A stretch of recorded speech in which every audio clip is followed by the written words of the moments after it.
দুনিয়ার মধ্যে যে কী করবার লাগে আইলাম বুঝা হয় না কিছুই। এতদিন আসলাম বিদেশ, শোন আইলাম বাড়ির। তো বাড়িতে ভাবলাম অনেকদিন ধরে ব্যাপার স্যাপার করি না, তো একদিন গিয়ে দেখি কিরম লাগে। কাল লাগিয়েছি একেবারে দম যাইতেছে গা। আজকে আইসি এই যে একটা আলমারি, আলমারি না একটা ফ্রিজ, না আগে ফ্রিজ আছি না বাইরে ভাঙ্গে আলমারি বানাই আলছি। আর এই 10-15 কিলো লোয়া আর এই ফ্রিজটাই, এই মালটি লই এনে কি হাজিরা বাড়িব কিন্তু কেন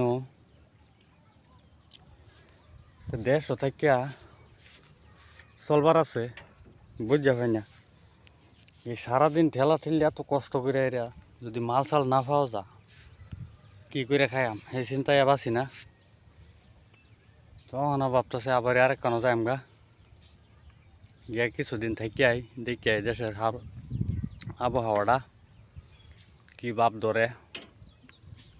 যদি হেডাও না হতো একের সিধা লম্বা বিদেশ মেরে দেম কেরালা। বাড়িতে পয়সা ছাড়া চললে আর ভাল লাগে না। তা একদম কম দামি বিজনেস লাগিয়ে গেছি ভাঙ্গাচোরা। মাল ভাইতাম তাও না ভালো লাগতো, হাজিরা টাজিরা পরে এই সারাদিন ঠেলা ঠেললা এত কষ্ট করে যদি মাল না পাওয়া যা, তো এই ব্যবসা করা কোন কাম। সিফা রাস্তার মধ্যে ফালদা আইতেছে মানুষ, ঠেলা ঠেলা মানে দম বাইরে পরে ঠেলা এরকম গাদা হয়েছে আর করবেন নাই। তো যাই হোক,